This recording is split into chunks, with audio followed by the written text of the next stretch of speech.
ইরানের সর্বোচ্চ নেতার দাফন সম্পন্ন হয়েছে। প্রশ্ন হচ্ছে, এখন কি করবে ইরান? যুদ্ধ কি প্রচন্ড গতি পাবে?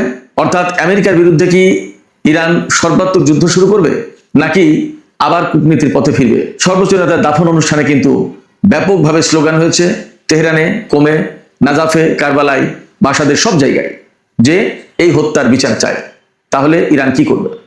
এপাশে মার্কিন প্রেসিডেন্ট ডোনাল্ড ট্রাম্পকে নাকি ইরান হত্যার পরিকল্পনা করেছিল, এই তথ্য নেতানিয়াহু ডোনাল্ড ট্রাম্পকে জানিয়েছেন।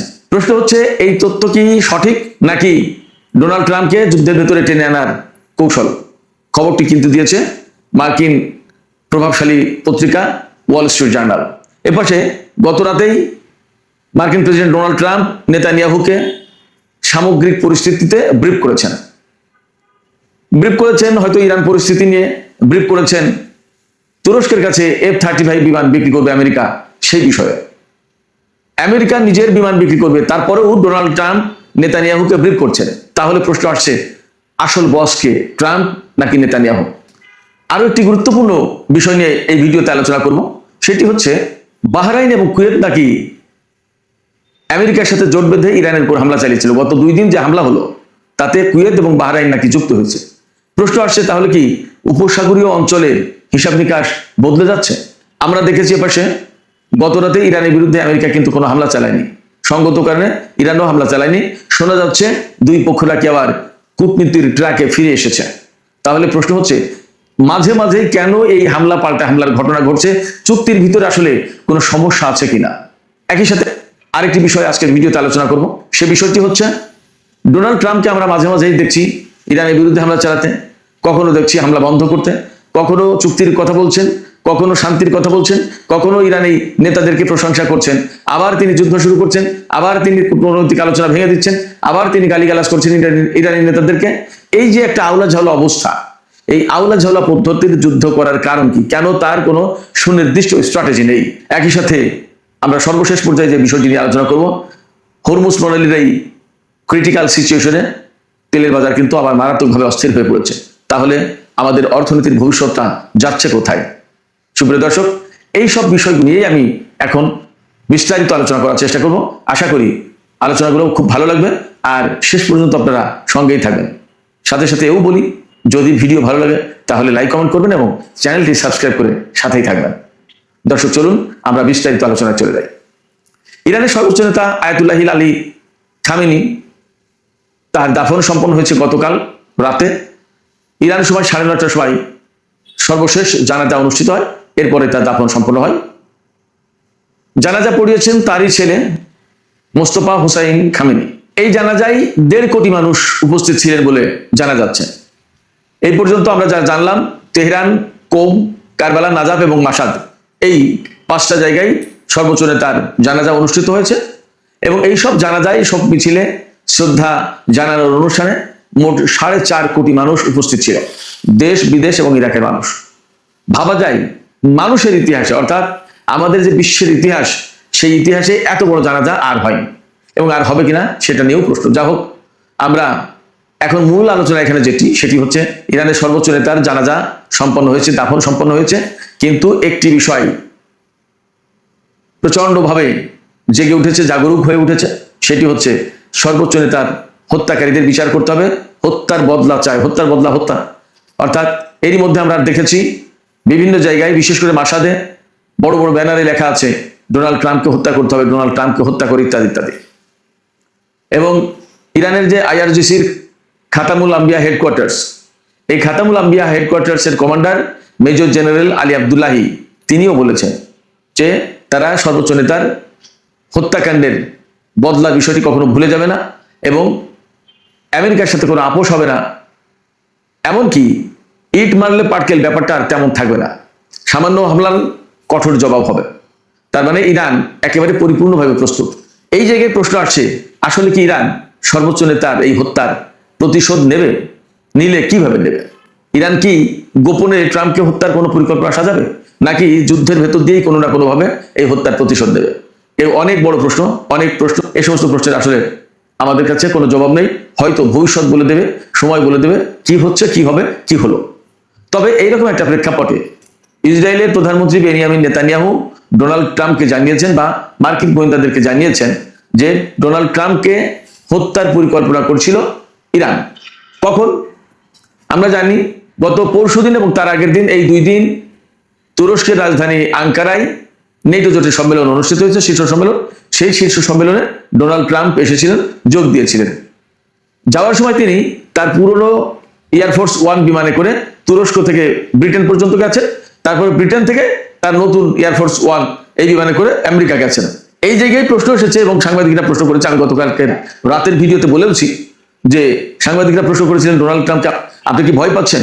আপনি বিমান পরিবর্তন করছেন, আপনার জীবনের কোনো ঝুঁকি আছে কিনা?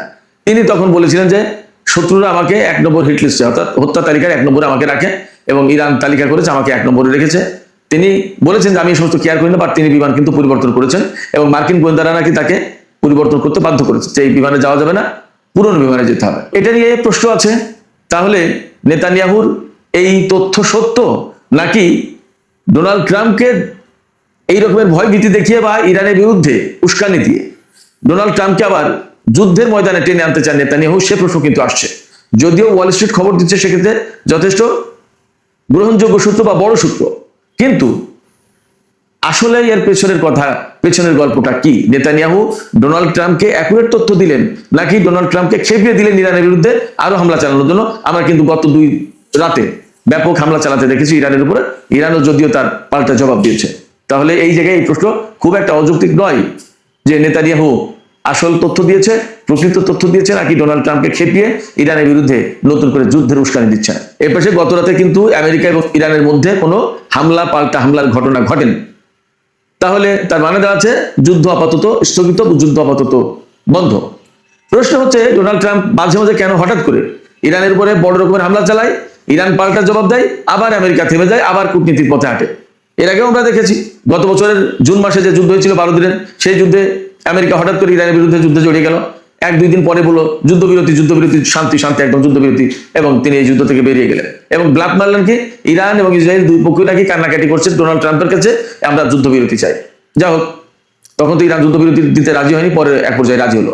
আবার এই বছরে যে 40 দিনের যুদ্ধ গেল 28শে ফেব্রুয়ারি থেকে শুরু করে 7ই এপ্রিল পর্যন্ত, এই যে 40 দিনের যে যুদ্ধ গেল, এই যুদ্ধে ইরান কিন্তু কোনো মতেই বিরতি দিতে চায়নি, যুদ্ধবিরতি করতে চায়নি, কোনো চুক্তিতে যেতে চায়নি। আমেরিকা, বিশেষ করে মার্কিন প্রেসিডেন্ট ডোনাল্ড ট্রাম্প জোর জবরদস্তি করে, অনুনয় বিনয় করে বিভিন্ন দেশকে লাগিয়ে ইরানকে যুদ্ধবিরতিতে রাজি করিয়েছে।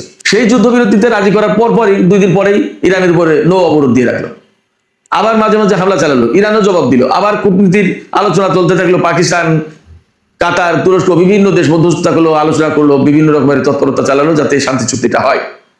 নানান রকমের দেন দরবার, বহু কষ্ট ক্লেশের ভেতর দিয়ে পাকিস্তান এবং কাতার, ইরান আর আমেরিকাকে এই 14 দফা সমঝোতা স্মারকে সই করালো, তাদের ভেতরে একটা শান্তি পরিস্থিতি ফিরিয়ে আনলো এবং এই 14 দফা সমঝোতার পরে চূড়ান্ত চুক্তি হওয়ার কথা ছিল পরমাণু আলোচনা শেষে। কিন্তু এর ভিতরেই আমেরিকা কয়েক দফা ইরানের উপর হামলা চালিয়েছে, বাধ্য হয়ে ইরানও পাল্টা হামলা চালাতে বাধ্য হয়েছে। এই পরিস্থিতিতে আমরা দেখতেই পাচ্ছি আমেরিকা একবার ইরানের উপর হামলা চালাচ্ছে, আবার চলে যাচ্ছে, আবার পিছিয়ে যাচ্ছে, আবার আলোচনা আসছে, আবার চুক্তির কথা বলছে, একবার ইরানের নেতাদের প্রশংসা করছে, আবার গালিগালাজ করছে। কেন এই অবস্থা ডোনাল্ড ট্রাম্পের? এটা কি তার মানসিক সমস্যা, তার বয়সজনিত কারণে, বার্ধক্যজনিত কারণে কোনো সমস্যা, ভুলে যায়, আবার হঠাৎ যা মনে পড়ে তাই করেন, নাকি তার পেছনে এমন কোনো শক্তি আছে যার কথায় তিনি ওঠেন বসেন এবং যা বলেন তিনি তাই করেন? নাকি তিনি যখন মনে করেন যে এখন হামলা চালিয়ে ইরানকে একটু বেকায়দায় ফেলা উচিত, তখন তিনি তাই করেন, যখন হামলা চালাতে গিয়ে দেখেন যে ইরান ব্যাপকভাবে প্রতিরোধ শুরু করেছে, তখন তিনি তাড়াতাড়ি আবার হামলা বন্ধ করেন এবং শান্তি যুদ্ধবিরতি করেন? আসলে কোনটা, সমস্যাটা কোথায়? নাকি এই যে 14 দফা সমঝোতা হয়েছে তার ভিতরে সমস্যা? ইরান তো বারবারই সেই শুরু থেকে বলে আসছে যে আমাদের কথাই হরমুজ প্রণালী চলবে, এখানে 60 দিন পর্যন্ত আমরা কোনো টোল বা ফি নেব না, কিন্তু এই প্রণালীতে জাহাজ কখন, কোনভাবে, কিভাবে চলবে, কারা যাবে কারা যেতে পারবে না, সমস্ত সবকিছু কন্ট্রোল করবে ইরান, এবং সেইগুলো মেনে নিয়েই তো নিশ্চয়ই চুক্তি হয়েছে। তাহলে এখন কেন ইরানের এই কন্ট্রোল মানতে সমস্যা আমেরিকার? আসলে চুক্তির ভিতরে কোনো সমস্যা আছে কিনা? যদি থাকে তাহলে মধ্যস্থতাকারীদের বা আমেরিকার পক্ষ থেকে পরিষ্কার করে বলা উচিত যে তোমার এই কথা আমরা মানি না। তুমি যদি বলো যে ইরান তোমরা নিজেরা হরমুজ প্রণালী কন্ট্রোল করবে, তাহলে তোমাদের সাথে আমাদের চুক্তি হবে না, এটা বললেই হয়ে যায়। তারপরে হয় যুদ্ধ, না হলে চুপ। কিন্তু একবার শান্তি আলোচনা, একবার যুদ্ধ, একবার আবার শান্তি, একবার যুদ্ধবিরতি, এগুলো কি? সুনির্দিষ্ট কোনো পরিকল্পনা একজন মার্কিন প্রেসিডেন্টের নেই। এর কারণ কি? মার্কিন প্রশাসন তাহলে আসলে কি প্রচন্ডভাবে দুর্বল হয়ে গেছে কিনা?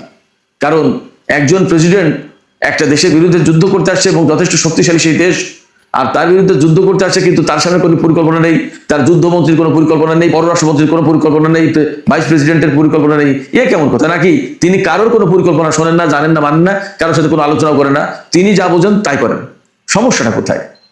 এগুলো ফাইন্ড আউট করা দরকার। বিশেষ করে যারা মধ্যস্থতা করছে তাদের এই প্রশ্ন তোলা দরকার যে যুদ্ধবিরতি চুক্তি হওয়ার পরে কি করে আমেরিকা ইরানের উপর হামলা চালায় এবং হামলা চালাবে কেন? তাহলে এই আলোচনায় ফেরার কি মানে আছে?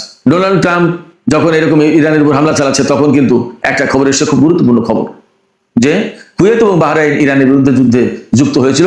গত 2 রাত যে হামলা হয়েছে সেই হামলায় এখানে কিন্তু খুব গুরুতর প্রশ্ন আসছে এই যে তাহলে বাহরাইন এবং কুয়েত আমেরিকার হয়ে যদি যুদ্ধ করে, মধ্যপ্রাচ্যের পরিস্থিতি কি তাহলে পাল্টে গেল, বদলে গেল হিসাব বিকাশ?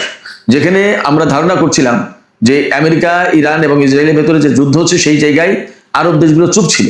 এখন আরব দেশগুলো যদি টুকটাক টুকটাক করে ইরানের বিরুদ্ধে যুদ্ধে জড়িয়ে পড়ে যুক্ত হয়, তাহলে তো বলতেই হবে পরিস্থিতি বদলে যাচ্ছে।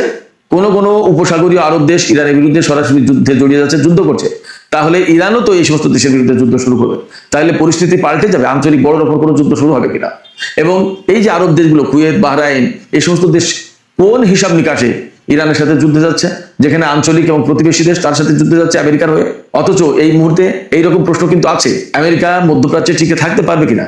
ইরানের পক্ষ থেকে ব্যাপক চাপ সৃষ্টি করা আছে, সামরিক এবং রাজনৈতিক, কূটনৈতিক সব দিক দিয়ে। মাঝখানে রিপোর্টও বের হয়েছে যে মধ্যপ্রাচ্যের কোনো ঘাঁটি থেকে সেনা সরিয়ে নেওয়ার পরিকল্পনা করছে। সেই সময় কেন বাহরাইন এবং কুয়েত ইরানের সাথে সংঘাতে যুক্ত হতে যাচ্ছে? এর পরিণতি আসলে কি হবে? সুপ্রিয় দর্শক, সর্বশেষ যে বিষয়টি নিয়ে আলোচনা করতে চাই সেটি হচ্ছে ইরান এবং আমেরিকার মধ্যকার এই যে দ্বন্দ্ব সংঘাত, এই দ্বন্দ্ব সংঘাতের কারণে তেলের বাজার কিন্তু আবার অস্থির হয়ে উঠেছে। কারণ হরমুজ প্রণালী দিয়ে জাহাজ চলাচল, তেল এবং গ্যাস নিয়ে যে জাহাজ চলাচল করে সেই জাহাজ চলাচল প্রায় বন্ধের কাছাকাছি, 2-1টা জাহাজ যেতে পারছে। শুধু তাই না, এরই ভিতরে খবর এসেছে আমেরিকার যে স্ট্র্যাটেজিক রিজার্ভ, তেলের যে কৌশলগত রিজার্ভ, এই রিজার্ভ ফুরিয়ে আসার কাছাকাছি, একেবারে খুব কাছাকাছি। এই সময় ডোনাল্ড ট্রাম্প যখন খবর পেয়েছেন যে তেলের রিজার্ভ খুব কাছাকাছি, তখন কিন্তু নতুন করে আবার হামলা বন্ধ করেছেন। আবার যখন একটু রিজার্ভ বাড়াতে পারবেন তখন হয়তো আবার ইরানের বিরুদ্ধে যুদ্ধ শুরু করবেন। তার মানে দাঁড়াচ্ছে ডোনাল্ড ট্রাম্পের খেয়াল খুশি, ইচ্ছা অনিচ্ছার উপরে এই বিশ্ববাসী এখন নির্ভর করতে বাধ্য হচ্ছে।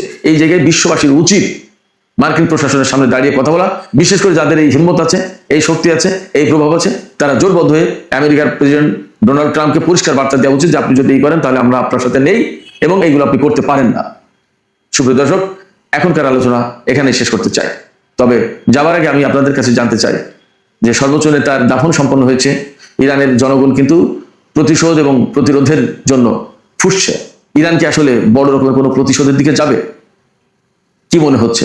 এপাশে বাহরাইন এবং কুয়েত ইরানের বিরুদ্ধে যুদ্ধে যোগ দিচ্ছে বা যোগ দিয়েছে, এই খবরকেই বা আপনারা কিভাবে দেখছেন? যদি সত্য হয় তাহলে বিষয়টি তো আসলে যথেষ্ট বিপজ্জনক। আপনাদের কি মনে হয়? আপনাদের মতামত কমেন্টে জানাতে পারেন।